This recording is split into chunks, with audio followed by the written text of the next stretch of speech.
agriculture and the food security, that is the COVID-19 and food security. I welcome you all on behalf of MNS-University of Agriculture Multan. I may officially start the webinar with the recitation of the Holy Quran, so I may invite Mr. Babar Sultan to recite few verses from the Holy Quran.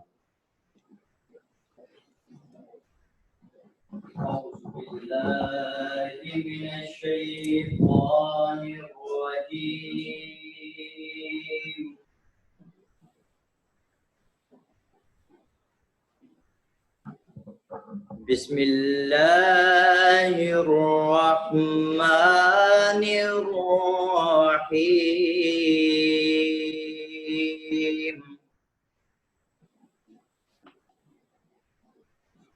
Tabbat yada abi lahabin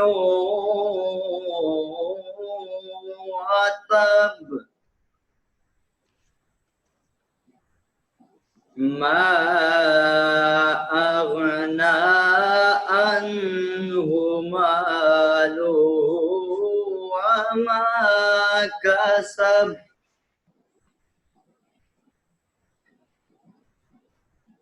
Sayasla naran zata lahabin wa amratuh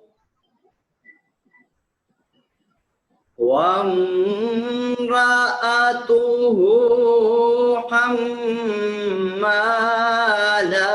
الحطب في جيدها حبل من مسد صدق الله العظيم. Jazakallah. Alarmed by the potential increase in the food insecurity during the COVID-19, this is the special effort by the MNS-UAM to arrange this webinar to address this very issue. MNS-UAM is the flag bearer when it comes to the awareness regarding the COVID-19 in Pakistan. Hence, we invited two distinguished speakers, one from the USA and the other from the Australia, to discuss the food security, COVID-19, and agriculture. So before I'll go to my speaker, I request Professor Dr. Muhammad Ishfaq to describe the aims and the objectives of the webinar. Bismillahirrahmanirrahim. Honorable Chief Guest, Professor Dr. Asif Ali, Vice Chancellor, MNS-University of Agriculture Multan. Distinguished Speaker, Professor Dr. Paul D. Ebner, Purdue University, Indiana, USA. Dr. Gavin Ramsay, Charles Sturt University, Australia. Dean Faculty of Agriculture and Environmental Sciences. Professor Dr. Ishfaq Said, participants, fellow faculty, students, ladies and gentlemen. With a great sense of pleasure, I welcome you all this morning in the international webinar, COVID-19 and food security. As we know that COVID-19 emerged in China in December 2019, that was declared pandemic later on. It has badly affected almost all fields related to mankind all over the world, including economy. Keeping in view the severe situation of the pandemic, the government of Pakistan, like many more other countries of the world, has also enforced lockdown that resulted in decrease the country's GDP. As agriculture is the foundation of Pakistan economy, it accounts for over a third of export earnings. Hence, a strategic plan and program could play an important role to maintain status in agriculture sector. Pakistan has faced many challenges in the past, and now COVID-19 has badly impacted the economy, besides increasing the need for food security. The COVID-19 has also affected the food supply chains and markets that led to a direct impact on people's day-to-day activities, with the disruption of consumption of nutritious and sufficient food. As we know that the agriculture sector and its allied industries were also badly affected by COVID-19 due to unavailability of the labor who works on a daily basis. In such crisis, it is important that an individual develops a resilient power to adapt to the changing context and conserve the existing food system. In addition to this, COVID-19 has also opened the door for the mechanization approach in agriculture sector. With the transformational change where pieces of machinery can be used in the feasible areas. Moreover, the transportation of produce has also been affected. Furthermore, COVID-19 has also revealed the impact on farmers' daily life who put the food on our plates. Anyhow, government of Pakistan, farmers, growers, like many more other countries, did their best to secure the food produce and supply under COVID-19 situation. Today's webinar is organized with the main aim to educate the participants in this regard. Dear participants, I formally welcome you in the webinar, and I expect that knowledge, information you take from here will be made best use for you and your institutions as well as the community. In the end, I again thank the honorable speakers for sparing their precious time on our request, leaving their busiest schedule. I also thank the Vice Chancellor, who has always been there for providing us guidance in carrying out this important activity. My special thanks are for COVID-19 Management Committee, MNS-UAM. I thank all of you for your valuable participation. Thanks. Thank you, sir. Since COVID-19 is the serious threat to the food security, and that leads to the poverty as well, and they describe it as a vicious cycle, that COVID-19 leads to the food security and food insecurity, and then food insecurity leads to the poverty that hampers the ability of the individual to work as well. That may lead to the further disorders in the society. So I may request the worthy Vice Chancellor, Professor Dr. Asif Ali, to elaborate and shed the light on the significance of the COVID-19 and agriculture. Thank you very much, Paul and Gavin, for being with us this morning here, and obviously there are different times in Purdue, and are you at Wagga Wagga, Gavin? Where are you? Wagga Wagga. Wagga Wagga. So there are, yeah. Thank you very much indeed, for being there on our call and to sit and discuss the aspects of food security and agriculture, which is essentially a kind of this pandemic. At least it has proved that food security, we share the common planet, and food security comes, as a part of the whole biodiversity and ecosystem. So we are all equally affected, and you cannot say that if one region is affected, the other would not be there. So in Pakistan particularly, we wrongly, I should say, relate the food security with wheat production. So this year we have good wheat production. It was not bad, but we couldn't meet the targets.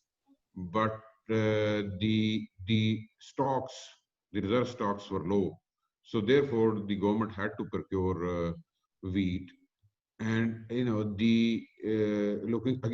looking at the scenario of the global situation in food security, or the impacts of, or the kind of concern created because of the COVID-19, there had been issues in the procurement, and then its holding or storage, and then its supply to the flour mills, and the whole value chain got disturbed.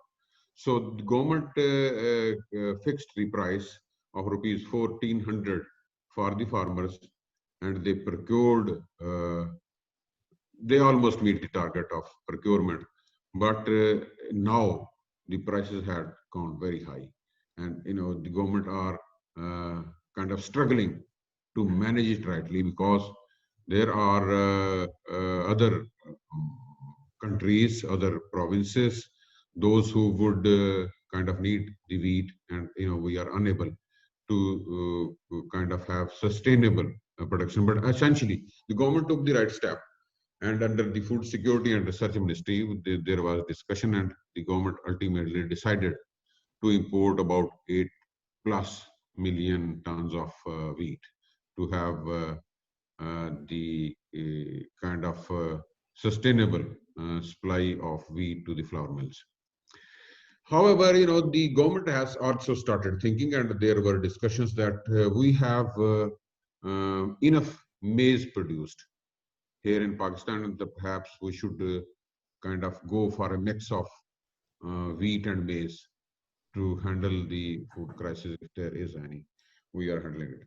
The other aspects of this food security and agriculture is that this has given us opportunity that wherever you are, you have to make sure, because of the logistic restrictions, trade, kind of flow, or the concern of carrying COVID with the food items. So the localized food security has also become very important, self-reliance in terms of food security. So that has given the opportunity, and the government has started thinking that the pulses and oilseed, essentially, they are kind of items where we need to focus on to have self-reliance on pulses and wheat also.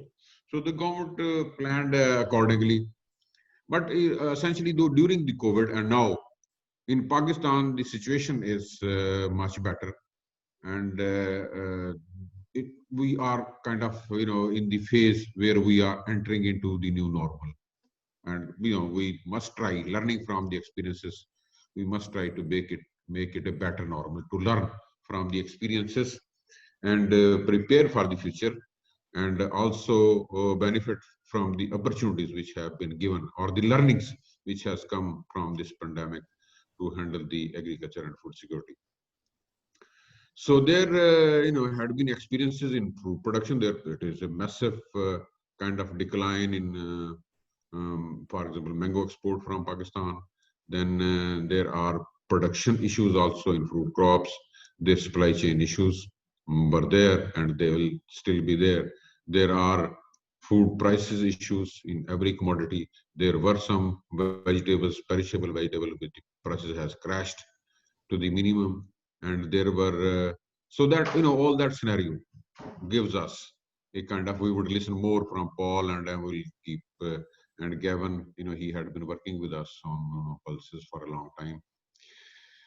So, looking at the whole scenario, we have to think globally in terms of biodiversity and ecosystem to ensure food security of the people, and create a system where there are stronger collaborations between the countries, learning from the experiences. But essentially, we also have to think of self-reliance for food items wherever we are, because there are likely situations which could come. There are re-emergence of COVID, for example, and now there are somehow our villages were not that affected, let's say, or perhaps there were less tests, or there was more resilience in the population. So the rural phenomena, agriculture is mostly rural phenomena, although if you talk about the value chain, it is equally effective in urban situation also. But where the food is produced, we call it as rural areas. So they were not affected to that level, and we were, alhamdulillah, good in terms of food production. But we have to think now. The COVID is going to villages, not in Pakistan it's not to that extent, but wherever the agriculture is there and more labor is involved. So we have seen it in various food supply chains. So looking at to be brief, I would like to give more chance to myself and the participant to listen more from Paul and Gavin. So we should kind of think globally in terms of biodiversity and ecology, what impacts the pandemic has created and what learnings has come, to see the food security scenario in different terms and make our strategy accordingly. So thank you very much. With these words, I'm grateful to my team, those who have been arranging this. We are Professor Ishfaq, and Umair has been very active. He has, his learning credit goes to Australia also in public health. So, I would kind of give a credit to them that they had been active, not only here, because there were challenges. Now the institutions are opening, so they are looking after that, how we are going to maintain a healthy environment at the campuses so that this would not re-emerge. So thank you very much indeed. Looking forward to listen from you. Thank you, sir. Thank you for your kind words. I may request all the participants to please share your email IDs at a.quddus@mnsuam.edu.pk, because we will deliver the electronic copies of the certificates to the email IDs of the participants. And may I also inform that at the end of the discussion by the two speakers, we will have this question answer session where you can actually ask the question. So you may write the question while the speakers are delivering their talk. So first of all, I may request Professor Dr. Paul to discuss his topic, Agriculture Research During Pandemic, the US Perspective. Well, thank you very much. I really appreciate the invitation. Can everyone hear me okay? Yes, yes. Okay, great. So I really appreciate the invitation. I really enjoy interacting with Pakistan universities any chance I can get. And I do have some slides if you want to share those on the screen.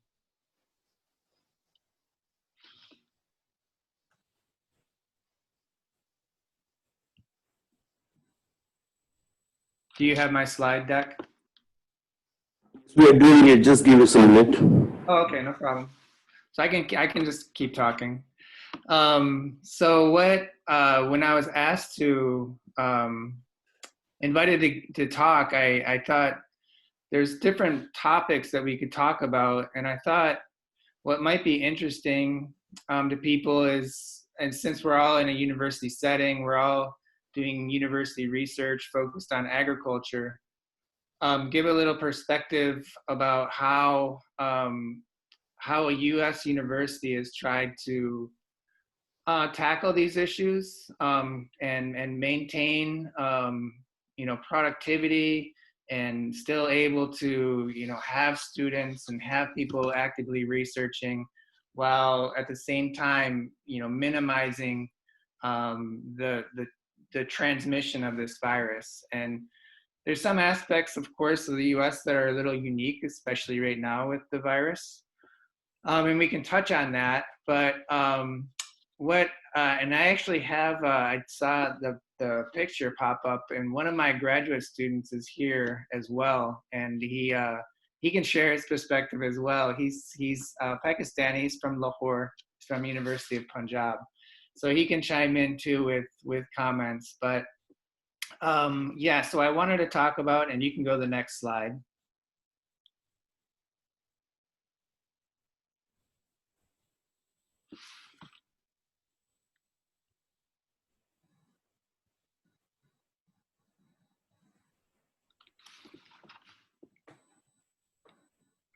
I think the slide deck is still warming up. But so what I started with, and when the slide deck comes up, you'll see it. But it's a picture that's gotten quite popular in the United States, at least. It's the first micrograph of the first individual in the United States to become COVID-19 positive. And since then, I'm sure this is the same. Sorry? Paul, we are having some technical issue over here. Is it possible that if you can share from your side the presentation? Yeah. All you have to do is make me a host. Yeah, we will allow it from here. Then you can share from your side. Thank you.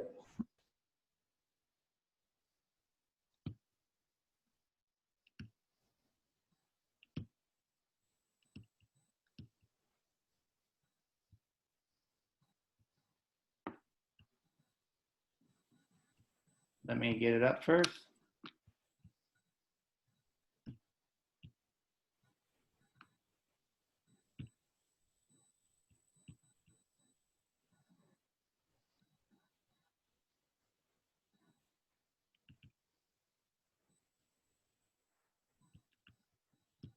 Are you seeing my screen?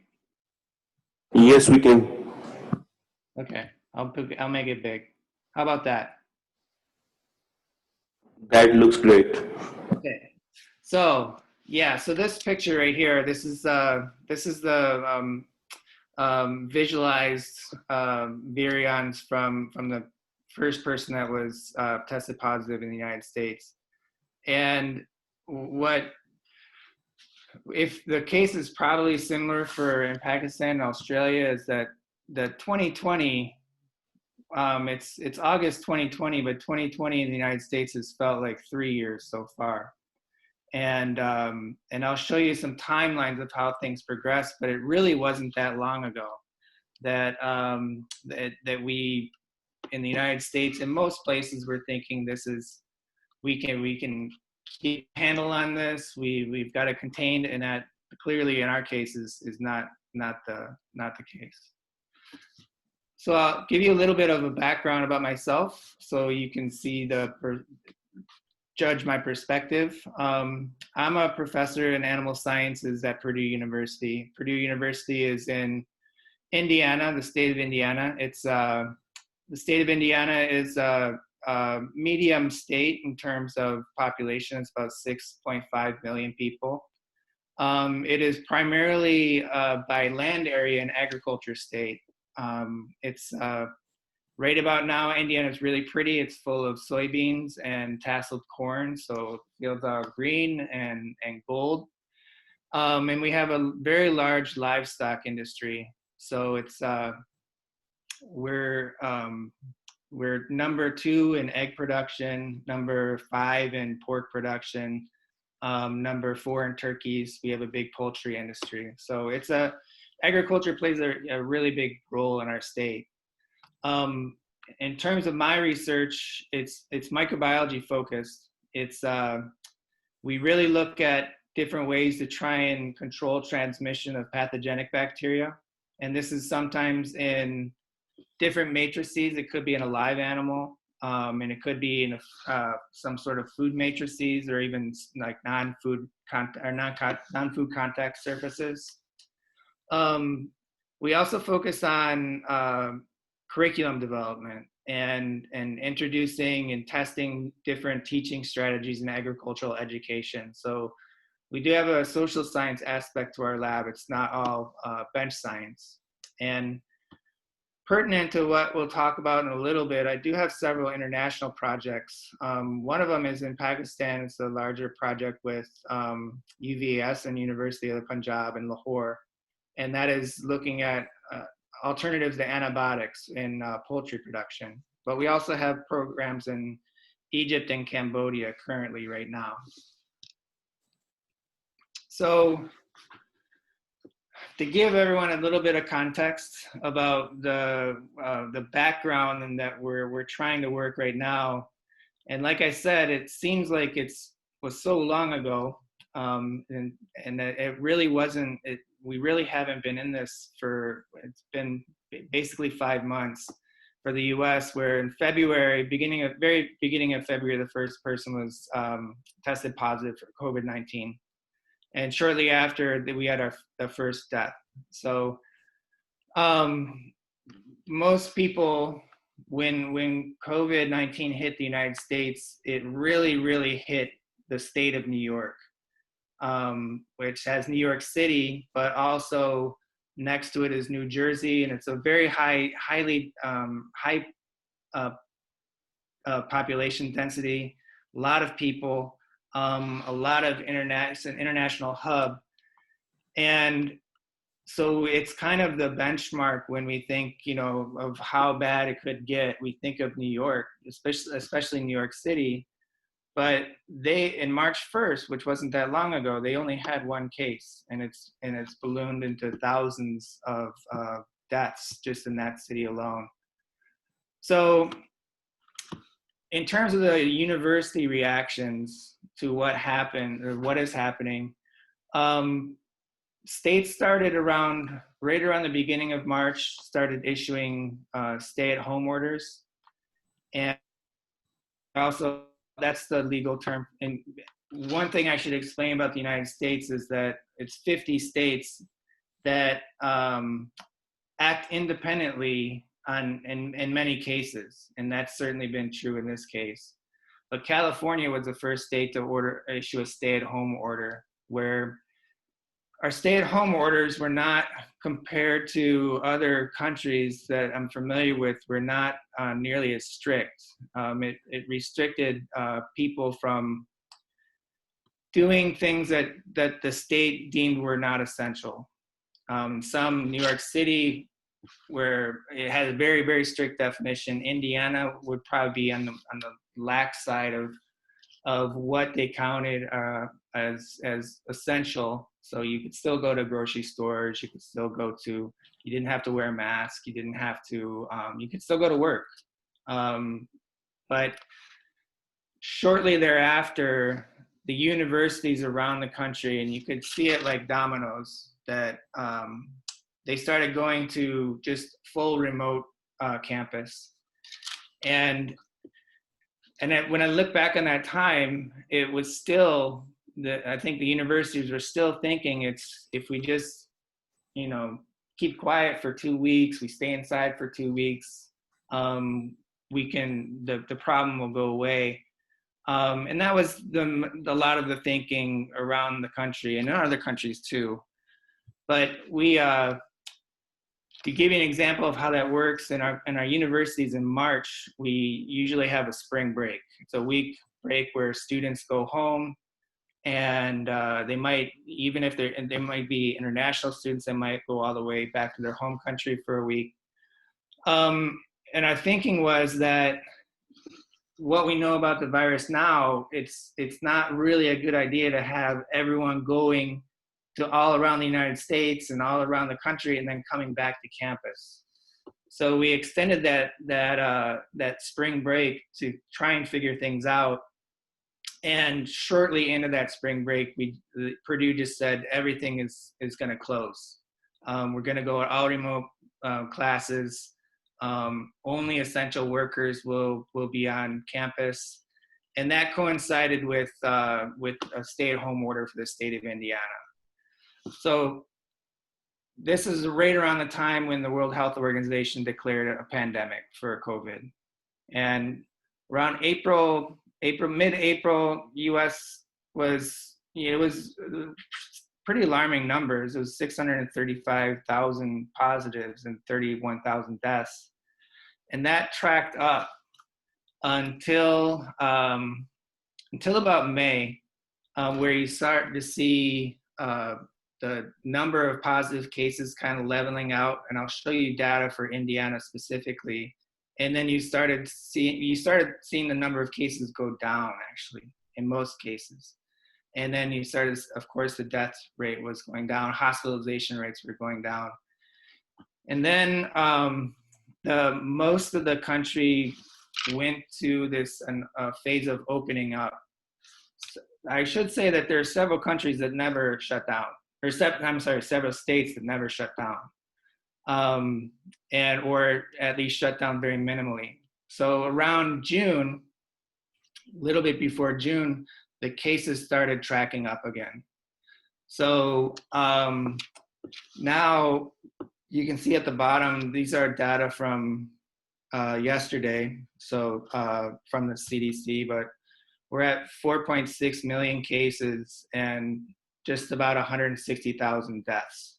And so obviously United States is in, there's some unique aspects that are causing this relative to European countries, actually almost every country. But things are marching on. And right now the big debate is how school will start. So in most cases, schools, these are PK through 12, so kindergarten through grade 12, they're opening up in some form of in-person teaching. And this has caused a lot of debate, a lot of consternation, and it's really kind of what we're going to have to see what happens and how long that can last. So, so like I said, Indiana is a medium-sized state in terms of population, and you can see the curve that I talked about. You can see that, you know, that's on the left upper graph is the positive cases per day. You can see that it did trail off, and then there's a rapid pickup. And some of that pickup is because of increased testing, but it's not entirely correlated to just increased testing. We have increased positivity rates, and if there's any silver lining, the death rate and the serious hospitalization rate has stayed stable. But in our state alone, we have 71,000 cases and just over 2,800 deaths. So I'll go through a little bit of how Purdue has responded so far. In some cases, they acted. In actually many cases, they've kind of they've led the way for better, for worse of how universities can operate or are trying to operate. Right in the beginning, there was a travel ban for university-sponsored research to China. And then as more countries like Japan, Iran got on like a category 3 CDC level, those travel to those countries was suspended as well. They quickly responded by suspending all study abroad programs. That's a huge component of undergraduate education, is these study abroad programs, either short-term or longer term.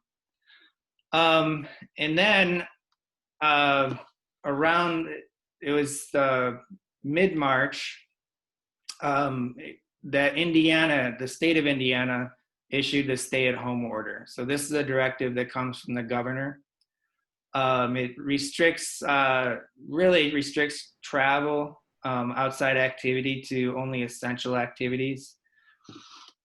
Different states have wider or more narrow definitions of what essential activities are, but Purdue essentially closed at that point.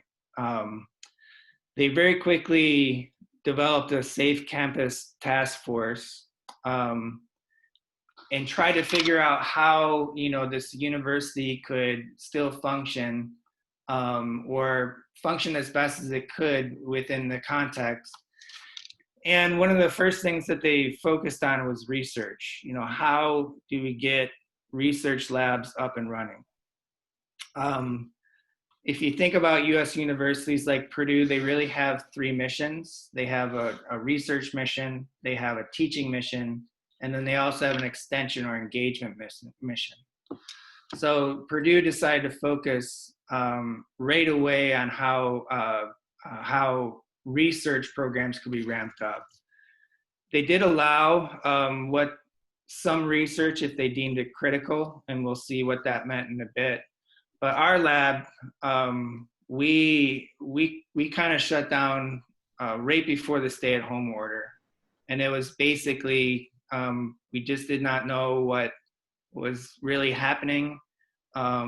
We didn't, you know, we want people to be comfortable at work. We want them to enjoy work, and at that point, it was just not, you know, there are too many unanswered questions. So we said, let's just stay at home and we can do things from home. And so our lab was closed down for just about 6 weeks.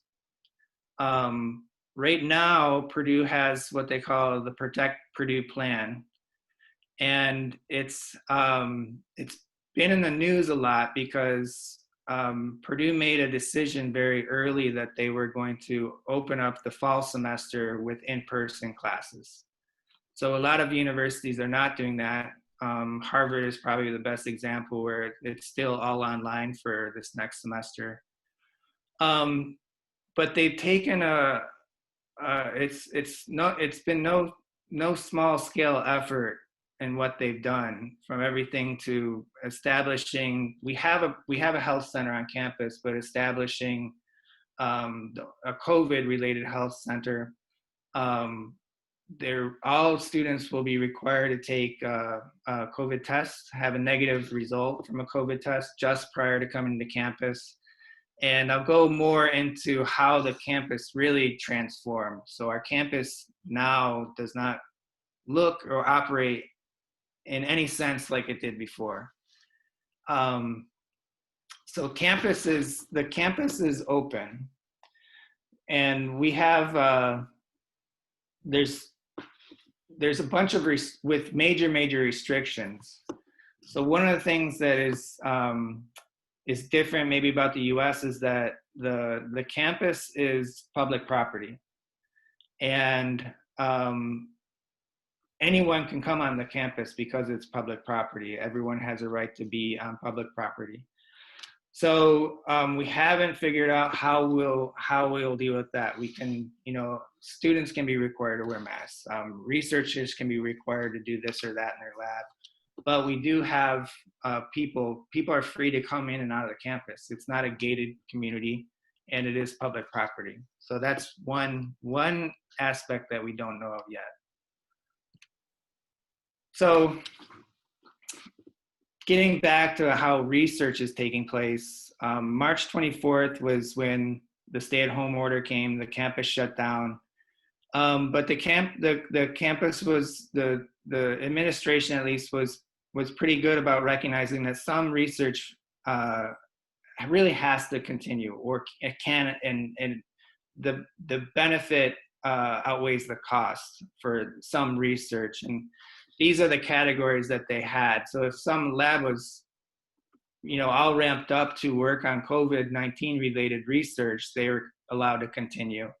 If they had national security type research, which is a considerable amount of research I have to do.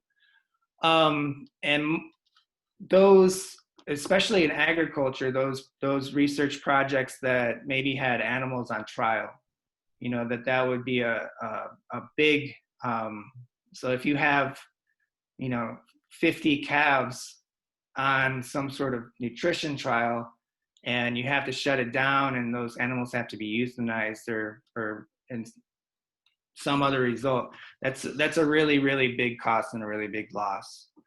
But everything else is pretty much shut down. Our lab was shut down. So you could apply to become critical research, but when we looked through that, we couldn't in any honesty say that our research fell under those. We didn't have animals on trial. We weren't like an agronomy lab. It's seasonal. Like we're gonna miss a whole growing season. So what we did is we sat out for 6 weeks. So that meant all the personnel worked remotely, and that we were fortunate in that we kind of had a backlog of things that we had to do outside the lab. One of them was a big meta-analysis. So we were able to make a lot of work that way. And I think in most every case, the professors that I know, they did stay very active. They did, they worked to try and keep the research community alive in their labs. I'm going to guess that there's probably an explosion of submitted papers in between March and June of 2020, because a lot of people were writing, probably an increase in the number of grants submitted. But that's how we functioned. And the ramp up for our lab, and I'll go into some detail about this because this is how Purdue is dealing with trying to make safe lab spaces. So these are lab spaces where the research can continue, and the risk of transmission in personnel or into the community is minimized. So our ramp up began in earnest in the beginning of May. And so one thing, if Purdue is a big university, it's 45,000 students, and most of those students are coming from the overwhelming majority are coming from outside the city. So they're living either on campus or right around campus in apartments. So it's a in terms of square footage or square mileage, it's a really big area, and every single room in Purdue procedure for that room. So they started with the research spaces, and basically you had to outline everything that you were going to do to minimize the risk to people in the lab. And in some cases, activities, you couldn't justify the activity. You couldn't justify that many people in the space. A lot of it had to deal with PPE, what you're requiring of people, the sanitation protocols, from everything from PPE itself to the regularly touched objects. In some cases, you had to come up with staggered work hours, and that was basically based on square footage and the number of people in that space. We have restrictions on exactly who can be in the lab. So if your lab name is not on the protocol or the SOP, then you really can't be in the lab. And we also have to have descriptions of exactly the activities that go on in that lab, because that makes a big difference in the risk of transmission. So for instance, if people have to sit close together to work on something, if they're doing that for 4 hours a day, that's probably an activity that's not going to be allowed. They're going to say you have to do something different, or you just can't do that activity. So I probably don't give this document justice. If you want to, I put links here. Purdue has been really good about coming out with guidance documents for almost every activity that takes place on campus.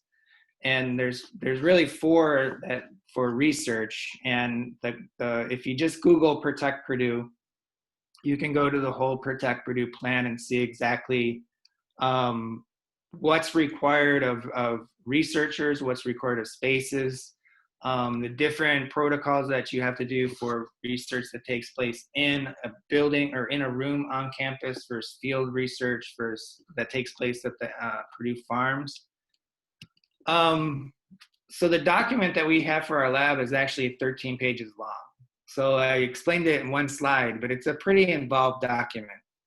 And I put this on there because one of the things we have to do is have a very detailed floor plan, saying exactly where things are, everything measured up by foot, and where people can be stationed, and what's the distance in between these stations. And this was not our first try at this. We submitted one. They're like, it's too many people. You're gonna have to go to staggered work hours. So we wanted to avoid that scenario. So we worked it out, and that's right here is what you see. And this is not a small lab, but that's the maximum that can be in that lab. And Purdue, I don't know the figure, but they've spent probably millions of dollars on plexiglass, so plastic glass. So if you have a situation where two people are facing each other for longer periods of time, even though they're 6 feet apart or 2 meters apart, if they're for a longer period of time, you have to make a plexiglass shield. So, and people are going to come around and check all these things out. So now we're at the stage where we're operating. I think we're operating pretty well. We have 4 personnel that are working in the lab physically, and that includes me. And then we have 1 student who works remotely, because that student is focused on the social science aspect of our research. So that research actually would not be allowed to take place in our lab. Like, only lab activities can take place in the lab. We have a lab meeting, we do it by Zoom still. And those lab SOPs, they only cover activities that take place in that specific lab space. So there's other SOPs for if there's a shared piece of equipment, we have some core facilities, they all have SOPs and how those have to be run. Excuse me. we have guidance and SOPs for close contact research. If you have that, in most cases, it's not going to be allowed. You're going to have to come up with some different scenarios. And then we have guidance for off-campus research activities. And this ranges from everything from the livestock farm or the agronomy farm that's owned by Purdue to administering surveys or any sort of research with human subjects. Even though it outside of COVID, it poses very little risk to the participants. There's very, very strict guidelines on what you have to do. So much so that a lot of research, I mean, we have a research project that we actually can't proceed on because Purdue doesn't have the guidance yet for it. And we just have to wait and see when that guidance comes up. Otherwise, with no guidance, there's no approval. And so we can't go forward with some of the research for our whole program. The campus is completely different, and I'm not sure how sad my students are or not, but there's no more graduate student offices. That was an example of a space that just could not be made safe. It's too small and there's too many people. They basically have small cubicles with four chairs, and there's just no way that you could space it out to where it's not at risk. In the US, at first, certain supplies were slow, but everything's been ramped up, so we don't have any delays. The delays that we have to do with just some political issues with post office, but it's not too COVID related. But one thing is only lab activities are allowed in the lab. We, like I said, we have lab meetings. We did have them in the lab at first, and then I realized that this is not something we have to do in the lab or should do in the lab. We can do this remotely. What's sad is that we can't really have get-togethers outside the lab. So everyone at Purdue has to take this Purdue pledge that says not only will you follow public health guidelines while on campus, but while you're off campus as well. So a lab get together would probably, unless we're all in different fields having a picnic, it's just not feasible right now. One thing that's important is that everyone has the option of working from home, working remotely. The university is good about allowing that. In fact, they want they call it de-densifying the campus, where their goal is to have 1/3 of the administrative staff. So this is the higher ups, but also people that are managing offices and whatnot. They want 1/3 of those individuals off campus at any time during the fall. So my wife actually falls into that role, and while I've gone back to Purdue and I go to the campus, she's worked from home since early March, and she will continue working from home throughout the fall semester. In the end, I think right now it's working okay, because depending on your lab, you really have very limited interactions with people. I mean, you go into work, but in the lab, I won't really only interact with 3 people. They're the students in my lab, or the technician and students in my lab. And there's really, it's okay that way. And we really still are restricted. There's no university travel, and this can, even if I just want to go inside our own county, obviously no international travel is allowed. International research guidance, we don't have that yet. And international research for us means research that's conducted by Purdue personnel outside of the US. So that none of that is taking place. And we do have spending freezes or budget freezes. So for those individuals that don't have grants or contracts coming from outside of the university, it's their research is effectively stopped in several, in essentially. So this only covers like the research aspect of Purdue. Like I said, we have 45,000 students. The overwhelming majority of those students are not on campus right now for the summer because they were all sent home in mid-March, and summer is really a slow time on campus anyways for classes, and all the classes in the summer were online. So most of that 45,000 is coming back to campus, and actually they'll start arriving the end of next week. We have offered an online only option for students that you can opt in to where your whole schedule is online, and you do get a reduced, I think it's somewhat reduced tuition. But every single classroom has an SOP, and there's significant limits on the number of students per class. One of the things that we're limited on is we've run out of space for these classes. So if you had a class of 90 people, you could split that into 3 sections and have 3 different classes.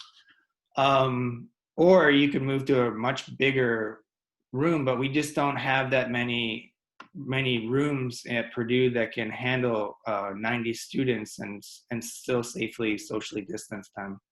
So in the majority of cases, if you have a bigger class over 100, it has to go to online. That's just a requirement.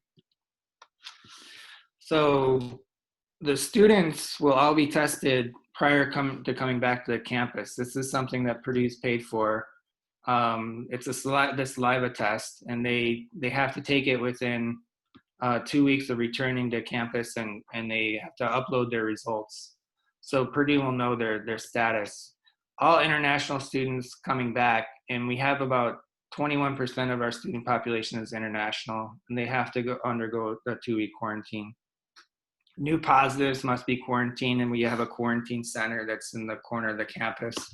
I think it has rough 400 beds. So the campus is marked up everywhere, telling you which way to go, directions. We've removed a lot of furniture, drinking fountains, and it'll be a really, really different campus. This was one of the most interesting things I learned of just yesterday is the tracing system that they'll use for positive cases. So we have there's a lot of opportunities for students to swipe into things. If they go to the cafeteria, they can swipe into it. They go to the library, they swipe into it. They go to their dorm room, they swipe into it. So they're using that, and if they go online and they're on the Purdue Wi-Fi system, that's recorded. So they're using those to kind of identify people who will be at high risk of coming in contact with someone who's positive. So there's an algorithm, of course, but if someone does produce a positive result, they can take all the data from that person, tracing that person, and break it down into groups of people that had high contact with this person, whether it's because they swiped into the cafeteria within 20 seconds of each other more than once a week, which indicates that they ate together, whether they're in the same club together. So that's something new I learned yesterday, and we'll see how effective it is. Our semester is shortened. We normally have a fall break, and then we also have a Thanksgiving holiday in the end of the third Thursday of November. And now that fall break we're not having it, and the students will go home after Thanksgiving. So we're trying to avoid students going all different places around the country or the world and then coming back to campus. What's the university experience for students will be drastically different. Most of the big events that you associate with U.S. universities are suspended or canceled. Big sporting events, anything that has a crowd over 50 people. anything that has a crowd over 50 people has to have approval from the provost. So it's significantly, it's going to be very, very different, and we'll see how effective all these measures are. They've certainly not, they've certainly invested a lot into how. So we're all hopeful that it'll have a really positive result. So I'll turn it over there. I guess we're going to have questions in the end, and you can ask anything about how international projects work and how what's been the real kind of the impact on just the productivity of research. And I'd be happy to answer any questions once we get there. So thank you again for inviting me. Thank you, Paul, and that was very informative presentation, considering that Pakistan might be opening the universities in the next month as well. So we might take a leaf, one or two from the USA. Now I may request Dr. Gavin Ramsay from Charles Sturt University to discuss on his topic, which is COVID-19 and agriculture, immediate actions and the future planning.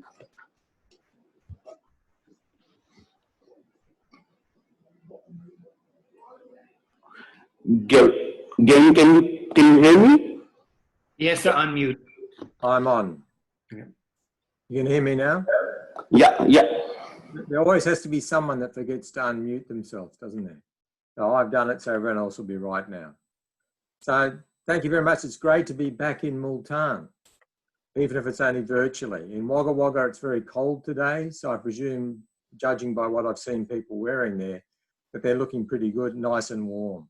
It's good to be visiting one of the more creative universities that I visit in the world as well. I always find UAM to be somewhere where I feel inspired by the people are there, and it's great to see my colleagues and friends again as well. So what I'm quickly going to talk about is the situation in Australia, which is slightly different, the relationship between coronavirus and agriculture, and what our future might be. And this is about thinking and acting differently. So a quick sort of introduction to Australia. It has a small population of around 25 million people. And of those 25 million, 7 million are rural. So it's significantly smaller than the US, for example.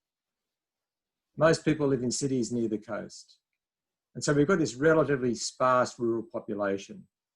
And so I live in Wagga Wagga, which you would all be familiar with. It's approximately halfway between Sydney and Melbourne.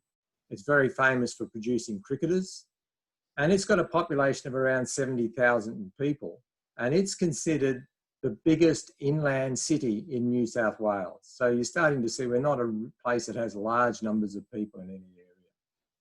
It's a very diverse country with a climate that goes from the tropics in the north to cool temperate in the south. And so parts of Tasmania are covered in snow at the moment. Only for a day, the snow doesn't stay for long. So the climate's from tropical to cool temperate, as I said. Many of the areas are arid, and Wagga Wagga is a sort of semi-arid area almost. It's got a relatively low winter-dominant rainfall of about 500 millimetres. But that's highly variable. Some years we'll get maybe 1,000, some years we'll get almost nothing. But you're pleased to hear it's cropping dominant and it's wheat dominant. But the crops are not just wheat. There's a lot of rotation of crops. So yesterday I went into my neighbour's paddocks and I saw he had wheat in one paddock. He had canola, rapeseed in another paddock. He had lupins in another paddock. We tend not to have chickpeas here. It's further north, people will have chickpeas, and further south, they'll have lentils. So it's a mixed farming system with sheep and cattle part of that as well. So it's very important to have all of these things together. Food security in Australia, a little bit different to Pakistan. Most people buy most of their food. Growing a small amount in fruit and vegetables is a hobby. So I've got a little fruit orchard on my place and we grow our fruit there, but it's really a hobby. And you'll be interested to hear that even our farmers generally shop at the supermarket. So they're not there growing what they normally eat. They might grow some of the meat that they normally eat, but rarely will they be purchasing or producing their raw ingredients for things. And actually the major issue around food insecurity in Australia is the relationship between diet and health. And that's diet as over or inappropriate nutrition rather than undernutrition. What we're starting to face more and more now with COVID-19 is unemployment, and that will certainly increase the economic impact. And some of the control measures for COVID-19 are also having that impact. So these people are more likely to be facing food insecurity now. Australia is in an interesting position in that it eats half of what it produces and it exports the other half of it. So while we're not a massive producer, because we're largely quite an arid country, we're a relatively large player in the export game. And I know Pakistan's a market, for example, chickpeas and lentils from Australia. So what's happening with coronavirus and COVID-19 in Australia? Well, so far, really, Australia's been extraordinarily fortunate. And one of the advantages of being an island. And Western Australia, Northern Territory, Tasmania, the Australian Capital Territory and Queensland have either had no or very limited community transmission. And that's not by chance. There's been quite a lot of effort going into reducing contact rates between different people. South Australia's had some cases from outside the state, but not many. But if you look at Western Australia, there's a few million people in the state and a third of Australia's area of land. Most of it are quite arid. In New South Wales, where I live, there's community transmission occurring in but with relatively few cases. And for example, in Wagga Wagga, we've had 4 confirmed cases. That's one family. They travelled from Melbourne by car, and they'd actually gone into isolation immediately when they arrived in Wagga Wagga. So there's been no other communication of it. So we're in a really unusual situation in Wagga Wagga. But we still have in place a lot of the restrictions, and we don't have the students on campus, for example. Victoria, the state south of Wagga Wagga, is now in lockdown due to community transmission. And I quickly looked at the number of new cases, and they're talking about 450 new cases yesterday. So it's not a massively large number of cases, but in an Australian context with a relatively small population, it's a fairly important number of cases for us. So what's happened for Charles Sturt University? Well, very similar to Purdue. We're a relatively large university, but it's not all in Wagga Wagga. We're based in 6 sites spread throughout New South Wales. But our classes have been operating online since late March. We, of course, have got issues with running labs and with student classes in labs, and that's causes some problems. And that's been fairly restricted by that. And student movement to campus is restricted because we've got lockdowns in various states and their inability once they enter New South Wales to actually return to the home state. So for example, if a student comes to Wagga Wagga from Western Australia, which is a few thousand kilometres away, if they come to the campus, then they're not able to go home again. The Western Australian government will not allow them to go back to Western Australia. So there's quite strict internal movement restrictions in Australia. And obviously we've got issues with student field work. And we're seeing that impact. For example, I've got a class that's meant to happen next week with students, but a large number of them can't get out of Victoria because it's in lockdown. And many of them will not leave Queensland where it has no cases because they want to be able to stay there. And so there's certain restrictions there in how they can do things. The direct impact in agriculture that it's had, there's really so far been very limited impact on our agricultural production, but we're expecting to see significant impact on the demand in export markets. And whether that's up or down is really difficult to know. But certainly as a major player in, for example, beef production, it's going to be an issue for us, particularly as other countries will reduce their imports from countries like Australia. And then we can throw into that, of course, the confusion around the relationship between Australia, the US and China, with China saying they don't want to take Australian beef anymore, but actually still taking it. Most of the farming in Australia is extensive. And so, for example, in the region in which I live, it's extensive broadacre, and our farms vary from 1,000 to 7,000 hectares. So it's quite a reasonable size. As you go further west and further north, they become bigger. And if you want to go to the biggest sort of farm area in Australia, 32,000 square kilometres is the largest property. But that's really largely a desert area. Very extensive livestock production, no crop production. Most of the impacts that so far have occurred have been because of the inability of casual farm labour to actually move between states and between areas. And that's especially for fruit and vegetable production, and particularly for collecting it. So overall, Australian agriculture is large-scale mechanised. It often has a very small workforce, and so that's not, COVID-19 is not going to affect it, because if you have to just stay on your farm, well, you just stay on your farm and keep working. And you've got a large area around you, so you've not got a lot of contact with other people.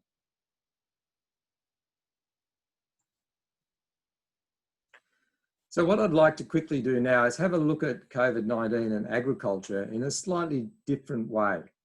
So let's redefine agriculture so that you know what I'm talking about. So when I refer to agriculture, I'm referring to all crop and livestock production across the whole of their value chain. So I'm taking a very broad view of what it is, and including their social and physical environment. So we're including their climate, we're including the landform, we're including the culture and the traditions that occur. And that culture and tradition are very important in agriculture in all areas, including relatively countries that are recently involved with agriculture like Australia. And isolation, including access to markets and the imports. And looking at what seems to be occurring in the world is the increasing scale, but in particular, the increasing intensification of production systems. And one of the key things we need to consider is the history of animals, humans, and agricultural development. And animals have played a massive role in actually enabling human settlements to increase in size, because we've been able to do more in the small area of land. We've been able to increase the area of land that's involved. And so a lot of the developments of large cities and some of the ancient cities, such as Multan, have really agriculture's played a significant role. But the price people have had to pay for those big cities are the interactions they have with animal and the transfers of diseases to people. And so there's a large number of human diseases that appear to have, and almost certainly have had, an animal origin. For example, measles is very closely related to the cattle disease rinderpest. Rinderpest has been eradicated, but measles still exist. Tuberculosis in cattle is another disease.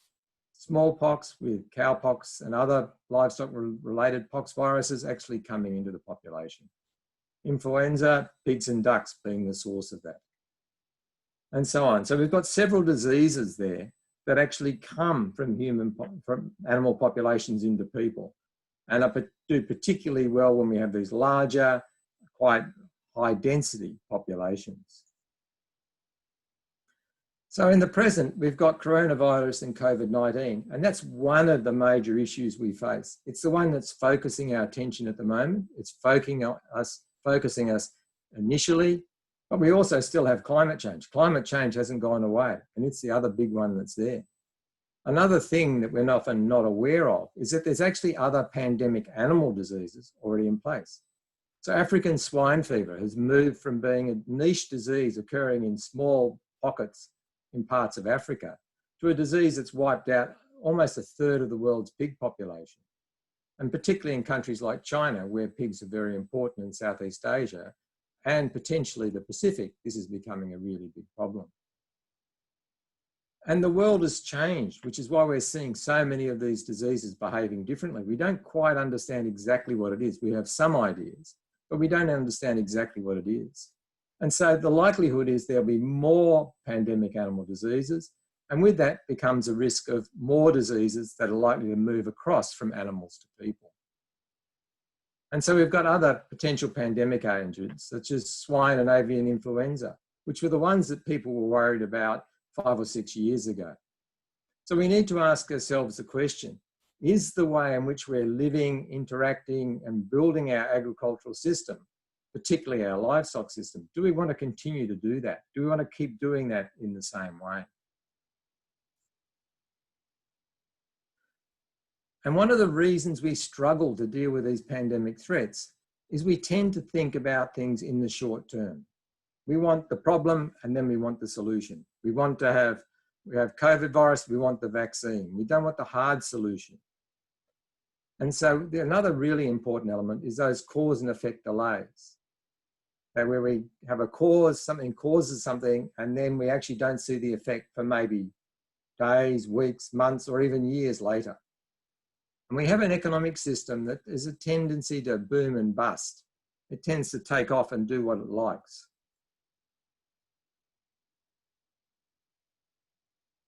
And so what we end up with is we tend to be responsive rather than planning the response before and planning to reduce the risks of things from actually occurring.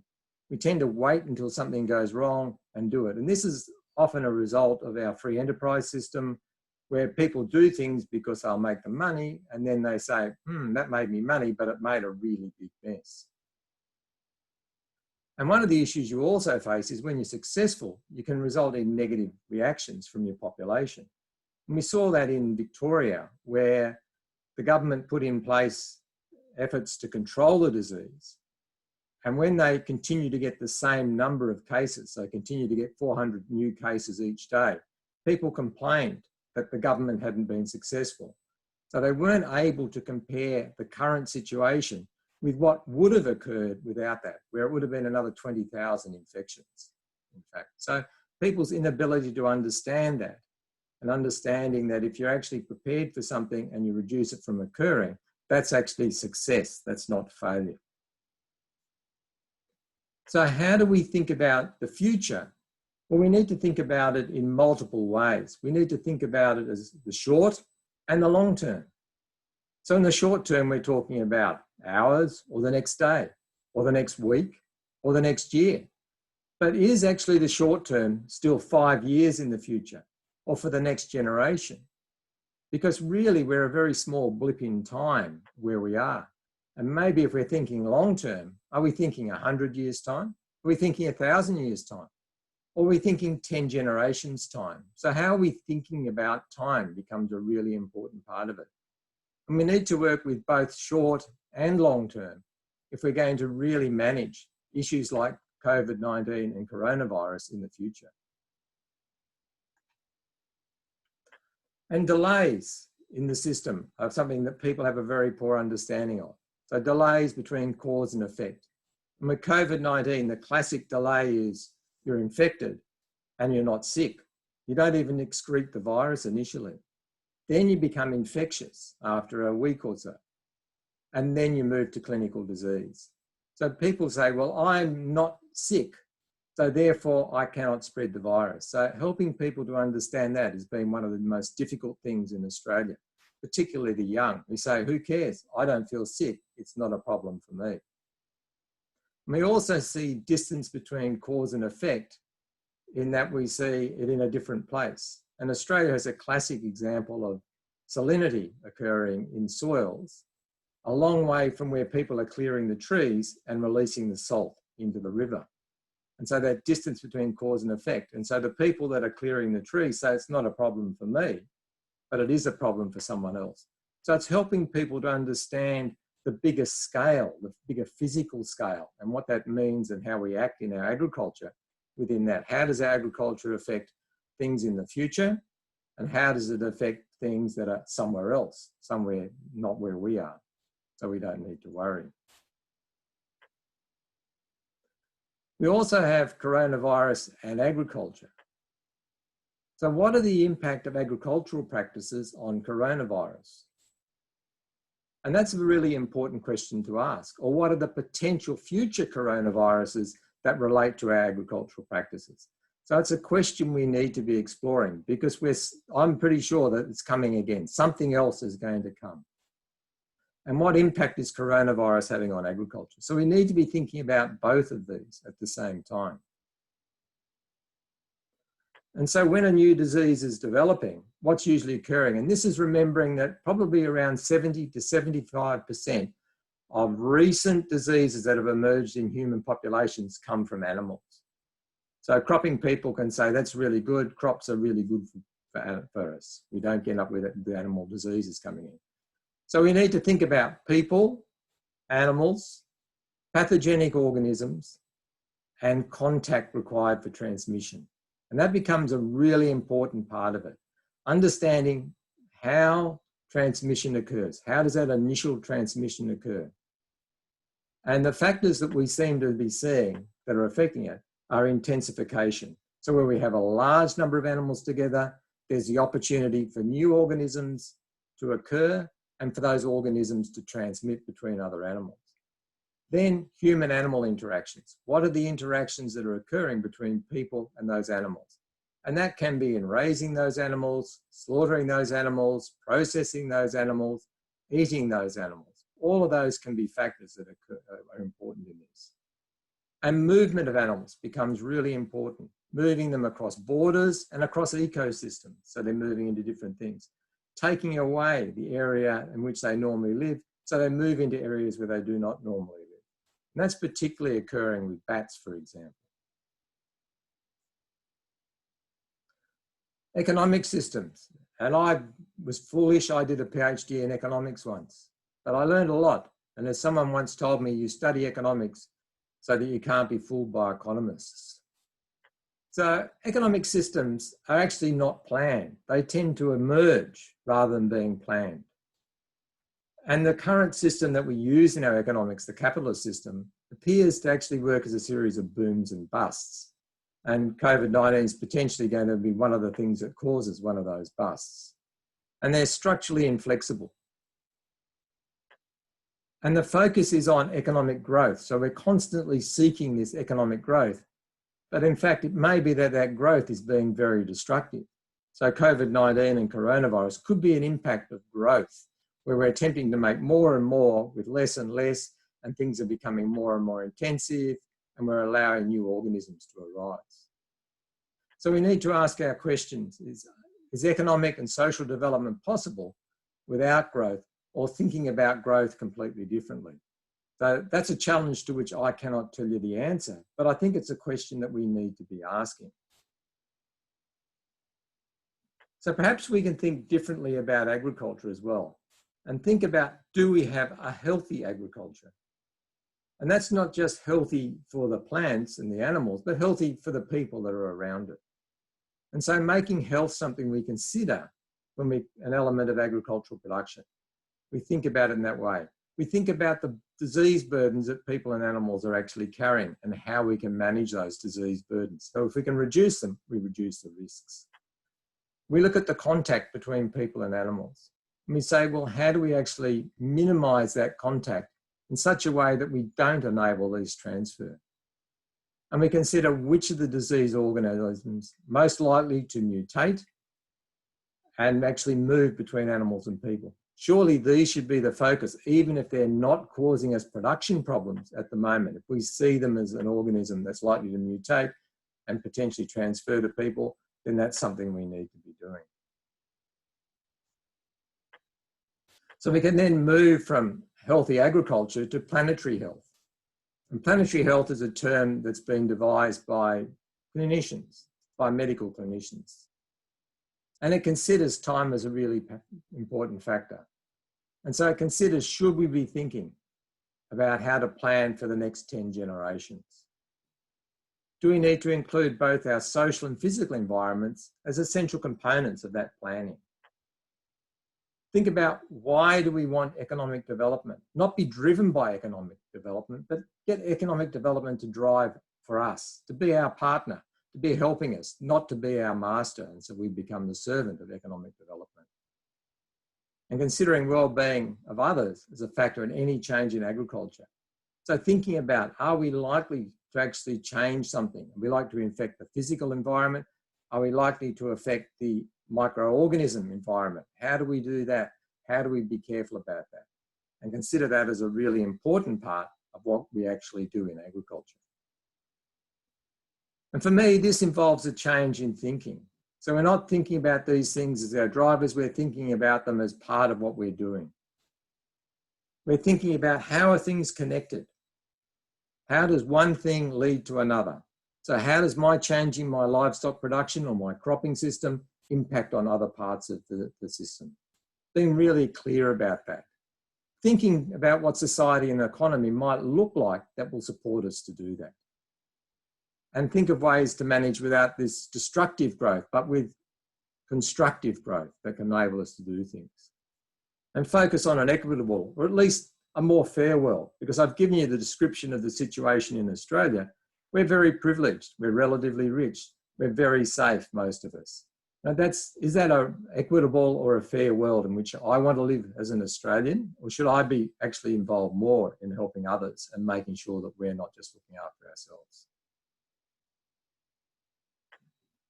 And the question we then face is, how do I do this in my normal work as part of my education processes, as part of what I do in my research? And so it enables us to expand our boundaries for analysis. So how might we do that in our normal day-to-day work? Well, we need to think, are we incorporating people, crops and animals that may be impacted by our activities in our analysis? And they're ones from outside what we're doing directly. Will our proposed change increase the interactions between animals and between people and animals? And how does this incorporate into the economic system? So that we move beyond our economic analysis, which largely consists of financial performance, to saying, how are we impacting on the economic system? Are we part of this transformation of an economic system that assists the people, not masters the people? There's likely to be many challenges with this, but I think it's a really important part of it. And what I really would like to see us is to take COVID-19 and coronavirus as an opportunity to think differently about the nature of agriculture, differently about the way in which we develop livestock, and differently about the way we analyse the benefits from agricultural production. So thank you very much. Thank you, Gavin, and that was a really good talk and give us the new horizons to think about the COVID-19 and agriculture. Now I may open the webinar for the answer question sessions. So if the participants do have any question, they can raise the hand, which we can see over the screen, and then we might ask you to unmute your mic, and then you can ask the questions. So if anyone has any question from our distinguished speakers, could you please raise your hand so we can see it on the screen?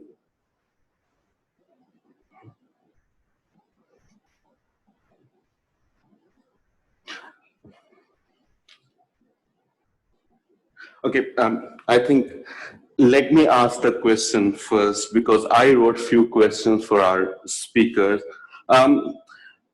If I may ask from Dr. Paul, that you mentioned in your presentation that initially there was a rise in the number of the cases in USA, and then there was a decline, and then there was a rise. So I was reading a statement from Eric Toner, she was from the Johns Hopkins School of the Research, and she was saying that probably there is the second wave of COVID-19 striking the different part of the country in the United States. So what's your take on that? Yeah, so somewhat, I mean, it's not an intense argument about it. It's just extended first wave. I think what that happened, that we have a really big landmass, and we have very different geography, and we have across the country, we have very different communities. And in the beginning, everyone was looking at data on a whole country basis. So you would say, like, and New York was dominating everything. They had so many cases. So when they went down, you know, it looked like the country went down. And so people would relax. But really now, I think more people are looking at it. It's really multiple outbreaks. So some of those cases, you know, some of it where it's picked up now are areas that weren't really hit in the beginning. You know, the southern states, more rural areas. Indiana has always been on the kind of low side. I mean, you see our numbers, but comparatively it's low. we have a smaller population. But in Illinois, which is right next to us, it has Chicago. They bloomed very quickly, and then it went down again, and then went back up. So I don't know if it's a first wave or second wave. It certainly is an uptick in many cases. In some cases, it's just the first for some cities, because they didn't really have they didn't see it until 2 months ago or a couple months ago. So it's hard to make general influences on the whole country when it's so segmented in terms of communities and geography and space. So, I mean, we're definitely seeing, you saw Indiana's data, and you saw the number of cases has gone up almost. I think if you look at a map of the United States and they show, kind of states where the positive or the case numbers have gone up, it's almost every state right now, to a certain degree. What's really alarming is the positivity rates of some of the states. So Indiana's positivity rate overall has been about 8.5%. So 8.5% of the people that take the test are positive. Some states, they'll have a 30% positivity rate. So the testing, the positive cases really indicate how widespread it is. And it tells you why you have increases in hospitalization, why you have increases in death rates.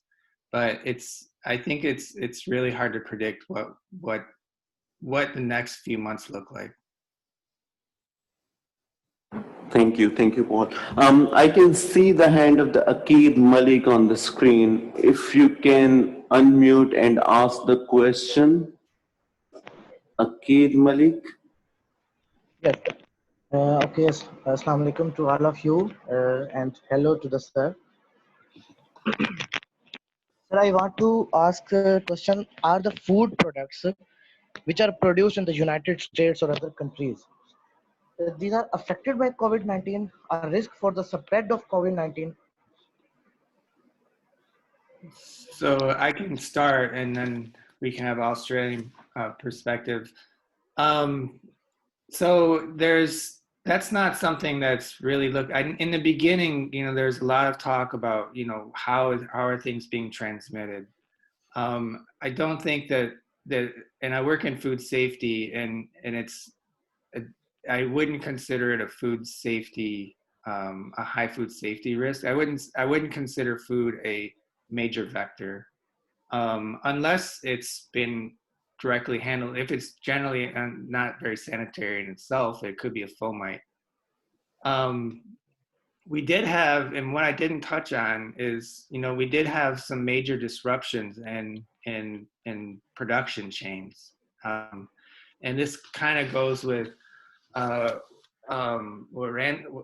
we were hearing earlier is, we do have these highly centralized production facilities. And in Indiana, that's what was disrupted the most, is we have very, very big meat processing facilities.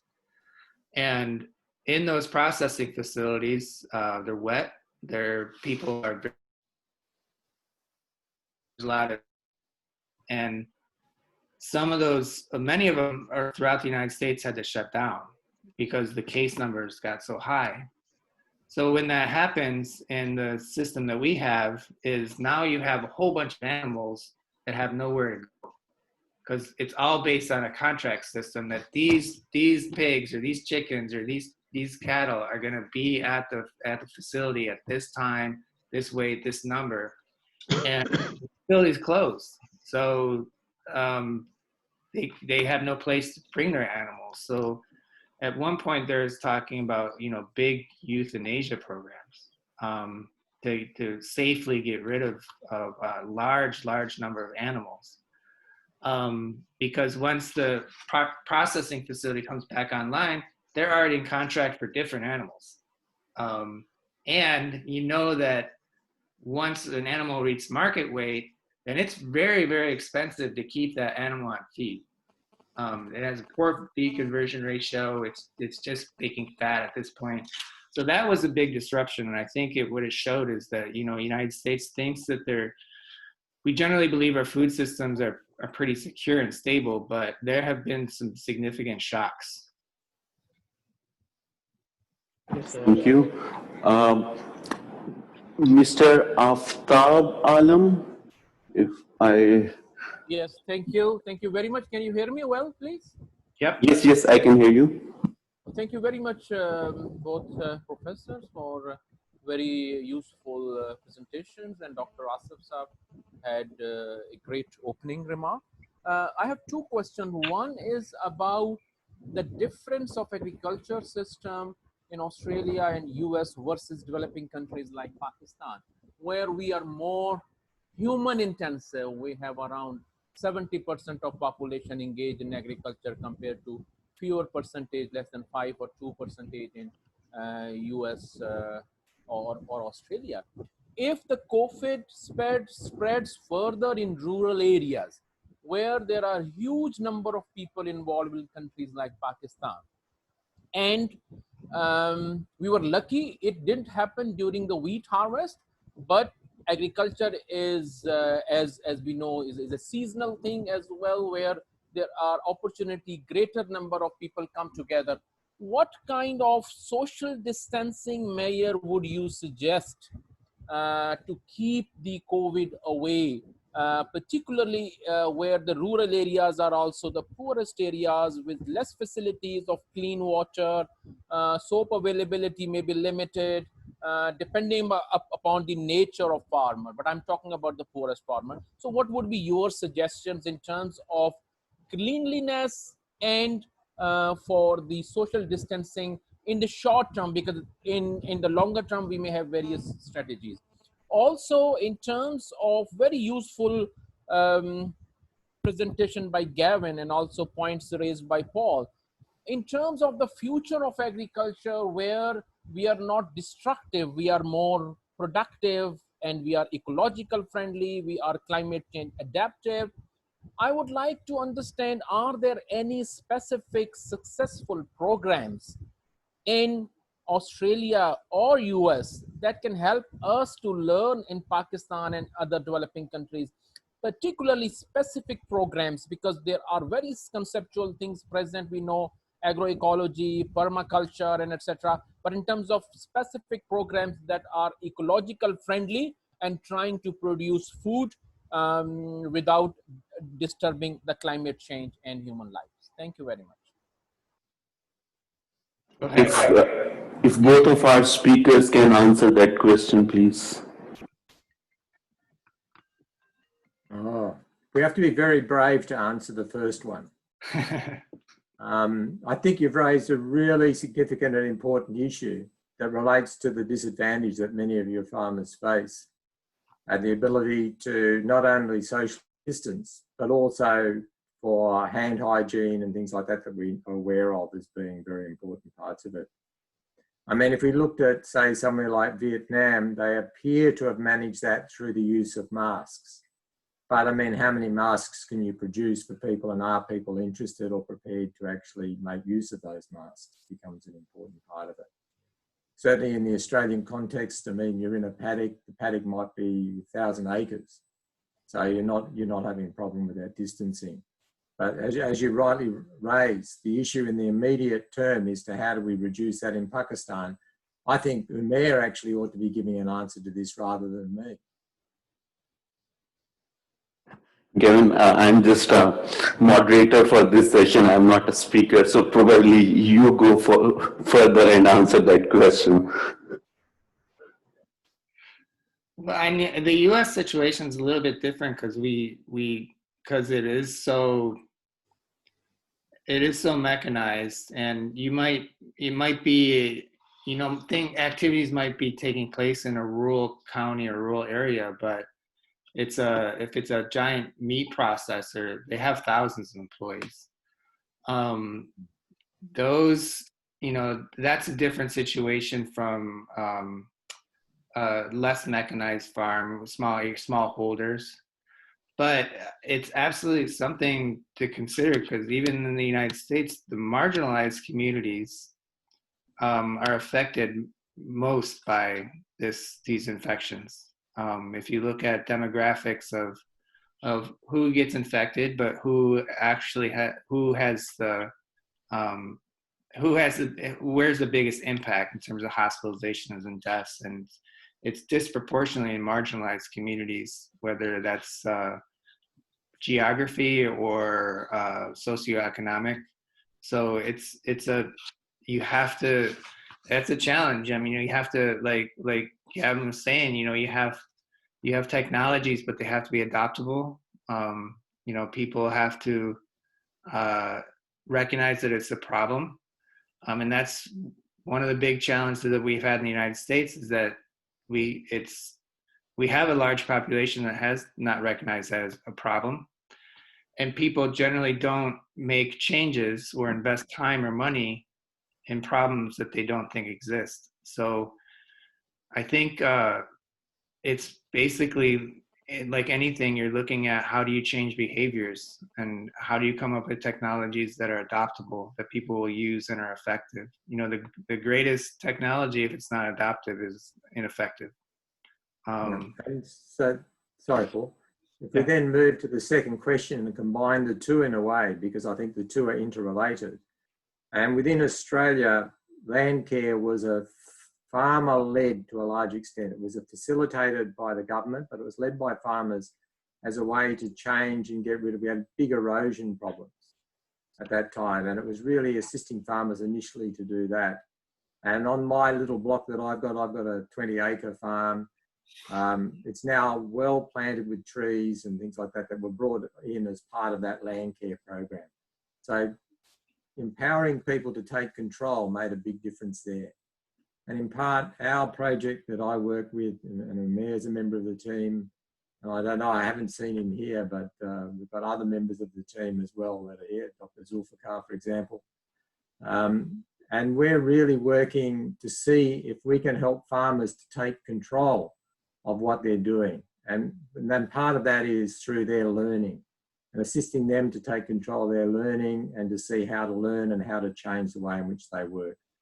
We're far from perfect, but I think we're making some useful steps there and some good progress. So it's not necessarily based on the land care model, but we have groups for collaborative research that we work with farmers in, and they appear to be making a difference in enabling them to take control and to change the way in which they're farming. Thank you. Mohammed Zaki Khan, if you can please unmute and ask the question. Assalamu alaikum. I want to ask, how can you fulfill the fourth economic laws in USA in COVID situation? Sir, is there any strategy? If there, please explain. Could you repeat the question? I'm sorry, you broke up a second. He's asking about, is there any strategy already developed for handling the post-COVID situation, let's say? So I think I don't want to be too negative, but the United States is in a situation kind of right now where we don't have a lot of strong national plans. That's not fair. I think we're missing some areas. So the agriculture, as it's been affected so far, has been in those areas that aren't seasonal, largely livestock production, meat processing, milk.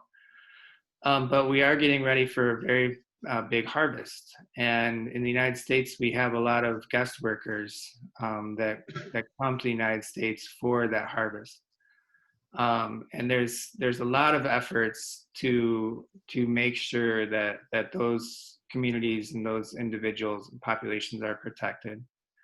But it's like most things, it's uncharted waters, and we do have we do have a state system where states can act independently from the state next to it. Where we're learning about Australia and that they, you couldn't leave or you're locked down, and we only have a couple states now that have quarantine on people coming into their states. That's one state, Illinois, right next to it. My brother's right there. He's been locked down for like 4 months and free to roam in this state. So yeah, I don't have a really good answer for that. So there has been, in some cases, there's been remuneration for product loss, and it's not all COVID related. It's for other tariff related. So there's some economic recovery for those producers. But I don't know what the plans are for this fall in case there's significant disruption. Thank you, Paul. Any other question? Anyone else? Sir, one more question, please. Yes, go ahead. Sir, as a student, what can we do to prevent the pandemic effects? He's asking what he can do as a student to reduce the pandemic effects. Gavin, you want to take this one? Well, Okay. yeah, go ahead. It's a systems problem. Yeah. And so you need to become part of a system. It's very difficult to do something by yourself. I think that's a really important part of it. But it's having an awareness and an understanding of the causes of pandemics and how you deal with those, and behaving well to reduce transmission of any diseases. I mean, I don't know what you found in Pakistan and in the US, but for example, this is our influenza season. This year, we've had hardly any cases of influenza as a result of people's changed behaviours. So there's opportunities within that as well. But you really need to be part of a group, and you need to be part of an organisation in many ways to have that really big impact. So as a student, I think it's working with other students to find out what's happening locally and how you can be of assistance locally is a really important part of that. The other one is being ready for when you graduate, and you can really have an impact then. Yeah, I would echo that. It has to, I mean, some of the initiatives that we've had have not worked just because we can't get enough people, a critical threshold of people on board. And the idea of masks are very political in the United States, and masks work when everyone has a mask. The mask doesn't help you, doesn't protect you from becoming infected when you walk into a room saturated with the virus. But if everyone's wearing a mask, then you don't have a room that's saturated with the virus. So, but everyone has to be on board with these things. And that's always a challenge because people have free will. But yeah, it's, get people, and awareness. A lot of changes in behaviors come through awareness. So when people have a good understanding of what the problem is and what you can do as a group to reduce it, you'll have an impact. Well, can I add, a comment there, Omar, if you allow? Yes, sir. Yes, sir. Yeah. Thank you very much, Gavin and Paul. Very perfect answers. The students and everybody has to look at the system. But the way I would, sort of conclude it is that everybody and the students have, and educated community has more responsibility, and that is try to be decent. And what it means is take very good care of yourself, take good care of others, and keep on working. Find ways to keep working. Thank you. That's really good. It's very eloquently put. Thank you, sir. We have a question from Dr. Ammar Matloob. If sir, you can ask the question, or should I read from the inbox? Okay, I can read from the inbox. The question by Dr. Ammar Matloob is that in the backdrop of the COVID-19, which pillar of the food security, production, availability, accessibility, and the utilization is more severely affected? Can we rank or prioritize? That's a good one for Gavin. Very good question. Well, like Gavin said, they would, obviously add and respond. All the three, would be affected. But essentially what we have seen is affordability has, created more difference because of the problems which came through production or logistics or marketing or whatever. The cost has gone high. Thank you. Yeah, I think in the U.S. experience, especially in March, April, it was accessibility and affordability. It was disruptions in logistics. There was plenty of milk, there were plenty of chickens, but it was bare in the grocery store.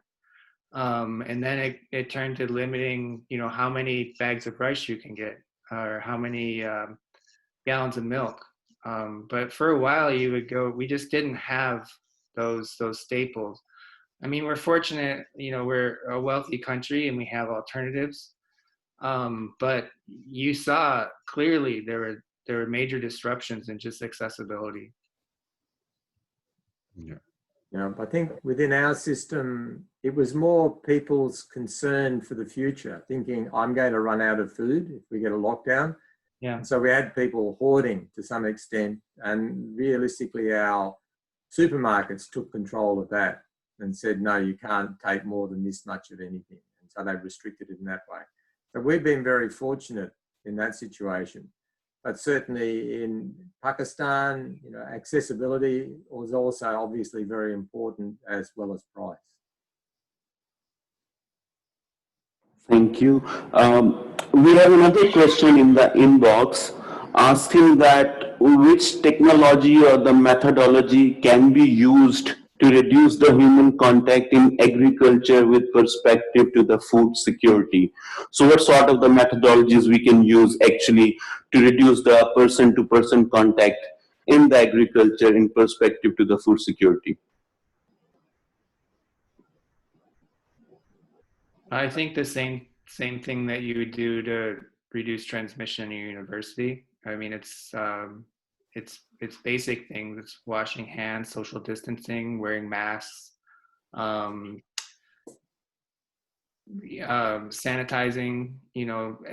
There's different sanitation protocols in like a milk barn versus a classroom, but it's really, it's the effort that is going on in the university and is amazing. I mean, there's someone that comes by and washes all the doorknobs like 3 times a day. That's their job, is they have a rag and they have ethanol and they just wash everything. So I think it just takes, the solutions they're not technically complicated outside of a vaccine. They just have to be implemented.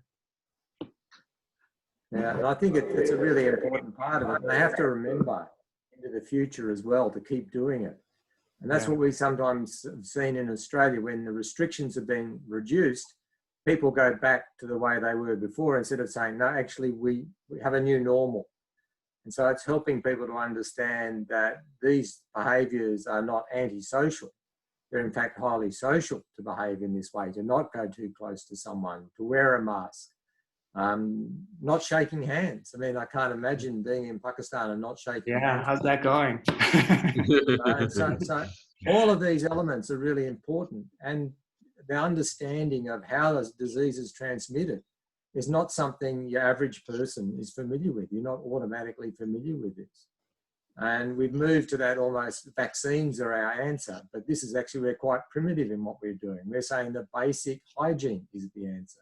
So it's helping people to understand that becomes really crucial. We've seen people in Australia.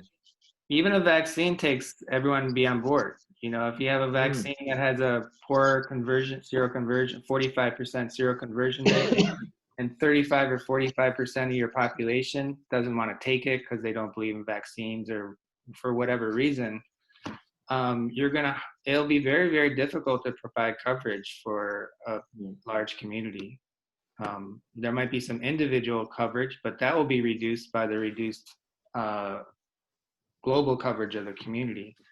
So yeah, even those higher tech, it all comes down to behavior and people being on board, having an awareness of the issue and really being dedicated to making the change to protect everyone, not just themselves. Thank you. Yes, can I just add, here, very good question again. And in the kind of presentation Paul did, he emphasized that perhaps mechanization is one of the solutions which could kind of reduce the human interaction. But essentially, as we passed through this and we were involved as a think tank in the food security of the Pakistan, we were developing the protocols. Essentially, the corona or COVID-19 has proved that everybody is equal, every environment is equal. So there are no escape and everybody has to follow the suit. And likewise, we did. We came up with the problem. It was wheat harvesting season when we started, when the corona was becoming epidemic here. Then we had mango harvesting and vegetable and whatnot.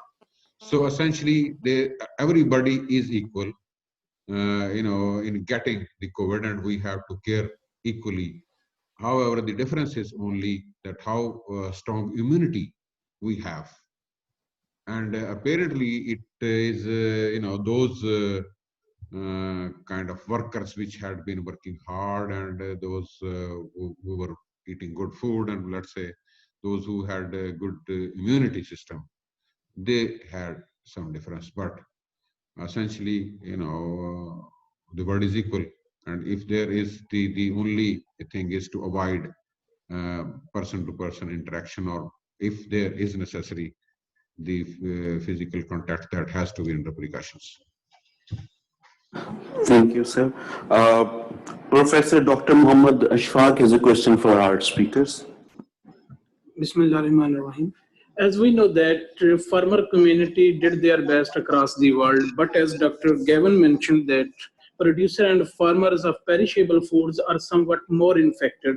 So I just want to know, is there any special mechanism is developed for such type of farmers, or at least focus is given to such type of community of the farmers in USA or Australia?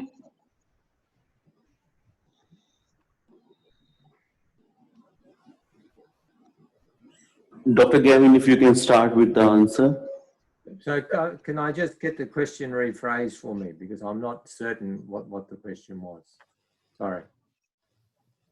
I'll ask Dr. Muhammad Ashfaq to rephrase the question if possible. Just try to brief and focus, please. Yes. I just asked that whether there is any special mechanism is developed, or at least focus is given to producer or farmers who deal with the perishable foods. Well, okay, you can ask them, but essentially, like we did, for example, for mango, and this has been repeatedly said. There are, having mask, using sanitizer, washing hands, keeping the distance. These are the general protocols, and they are, good for everybody. There are, I don't know whether Kevin or Paul would like to add anything. And that's certainly exactly the same as we're approaching it in Australia.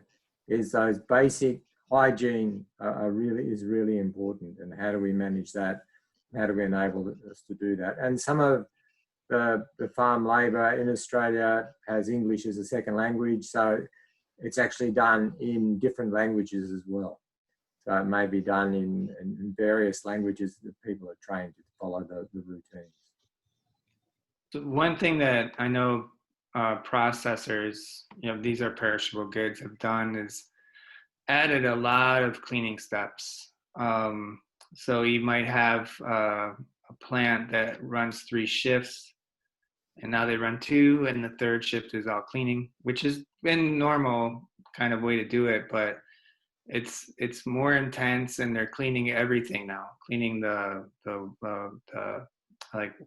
waiting rooms, very dramatic, significantly limiting who can come in, but also, where employees eat, where they store their clothes, really doing a lot more deep cleaning. And like Gavin said, maybe that's something they should have been doing all along, and maybe they need to keep doing it, after this one kind of wanes, hopefully. Thank you. Any other question? Nasruddin was asking some question. Nasruddin. Yeah, go ahead, unmute your. Dr. Nasruddin, unmute, please.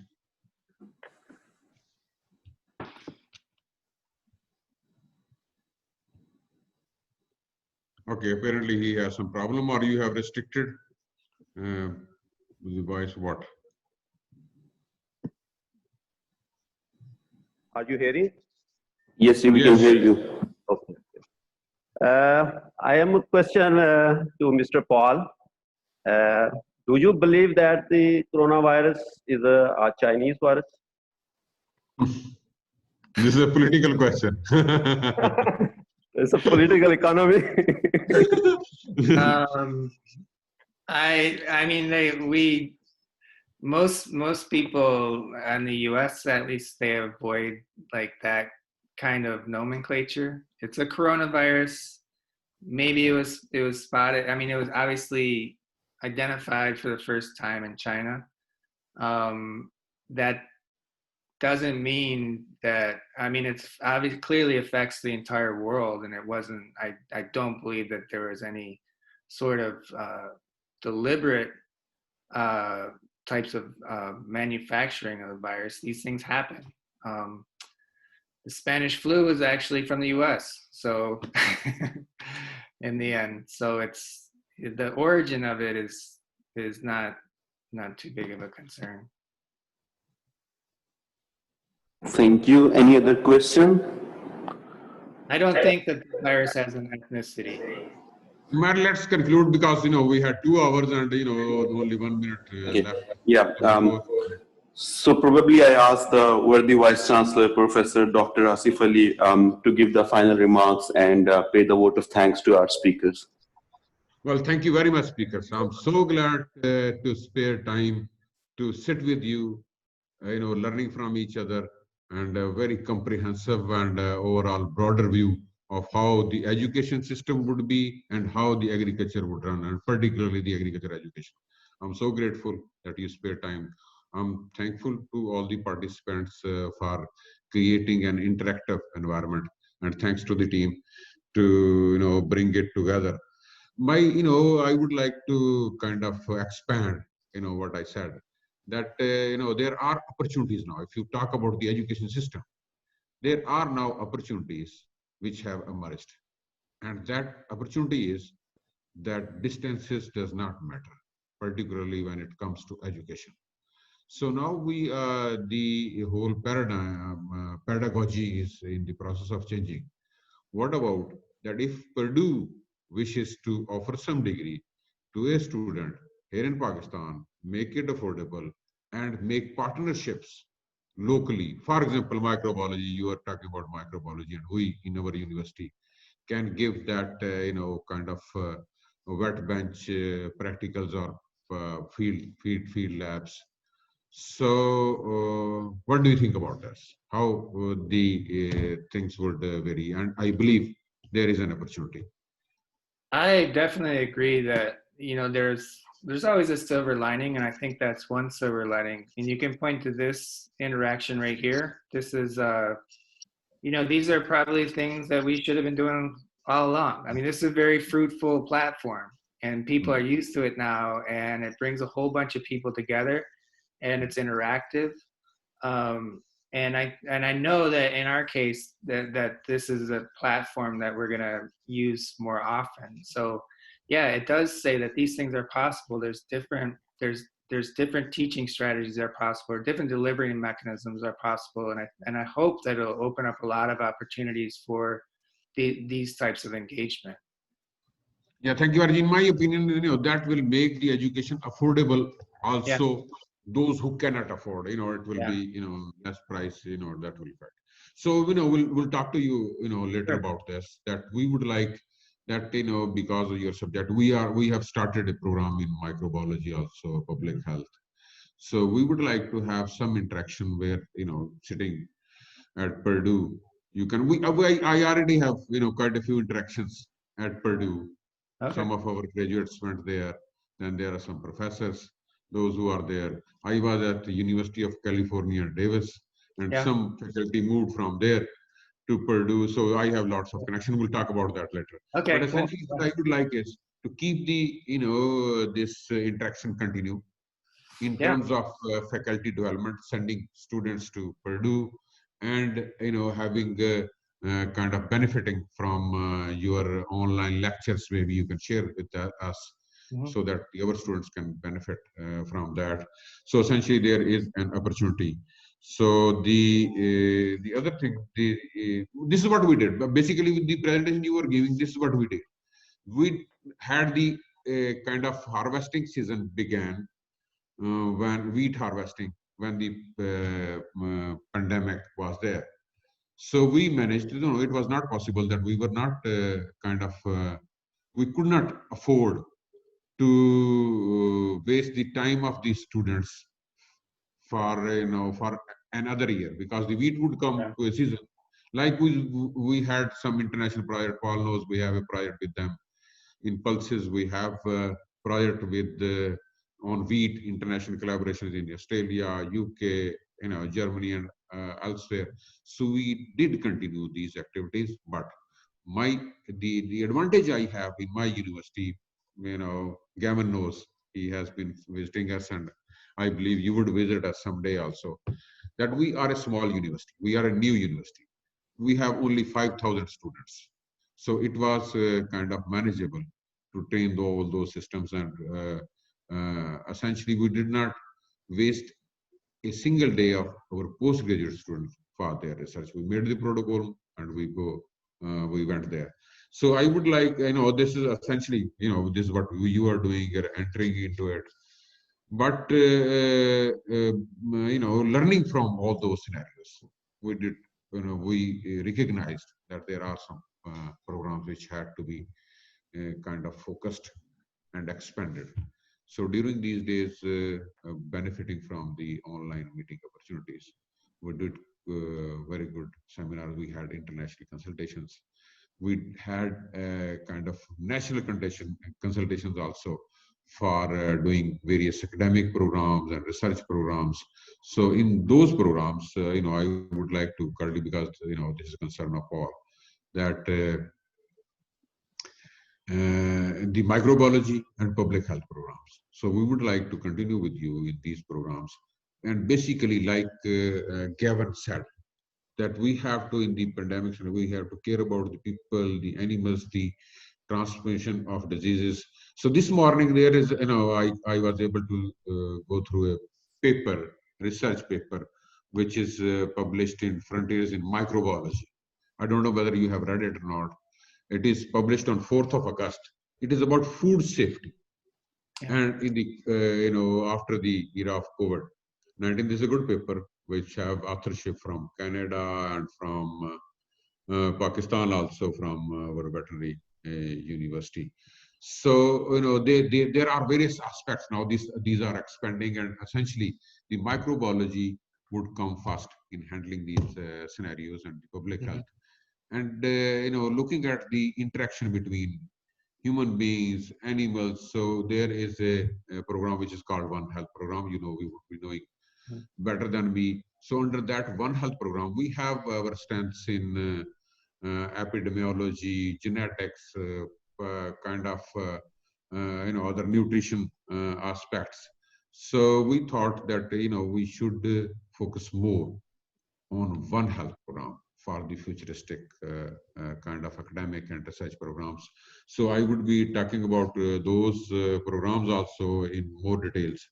The other, you were able to answer a few things. We have, on the lighter side. So somebody asked from a person who is, okay, before I go there, let me share with you, one of the vice chancellors of a health university here in Multan, very good friend of mine. He died because of COVID-19. So we had strong interactions with them. So the lighter side is that somebody asked from a doctor who was dealing the COVID-19 patients that when this disease is going to go away, and he said, look, I don't know, I'm not a journalist. So we are more journalists in Pakistan. We have various hypotheses, and one of the hypotheses is that the second wave of COVID-19 is less likely in Pakistan because we didn't, care about the COVID much, and whole population is already almost screened. Okay, so this is a hypothesis yet to be tested, but I would like to, because the time is 7 minutes more than the scheduled time. I would like to again thank you very much indeed. We would like to expand on that. We already have programs running with Gavin. And by the way, Gavin, we are on 12th and 13th of August. We are again at Islamabad doing mango festival, and we have added pulses also from our project. So we'll have I won't be there to eat the mangoes. Yeah. Yeah, the program is really. Were you there in Mango Festival last year? Yes, I think I was. Yeah. So anyway, so the pulses will be part of that festival, but essentially we have to learn. Again, I would like to say that one-liner that we have to be decent. World is opening, institutions are opening. We have to, the new normal demands that we should take care of ourselves, take care of others, but we have to find ways and the opportunities where we could make this normal a better normal. And with that, I would like to conclude, and thanks to the team again who could organize this show. Thank you. Thank you for everyone. Feel free to contact me at any time. So this was a really, really good event. I appreciate your inviting me. Thank you. Yeah, thank you very much. Another wonderful event out of Multan. Well done. Yeah, sure. Thank you. Thank you, sir, and thank you, our distinguished speaker, Dr. Gavin and Dr. Paul, and thank you all the participants to actively participate in this webinar, and thank you, Professor Dr. Mohammed Ishfaq, to manage all that thing. So thank you again. Thank you. Bye-bye. Bye-bye. Bye.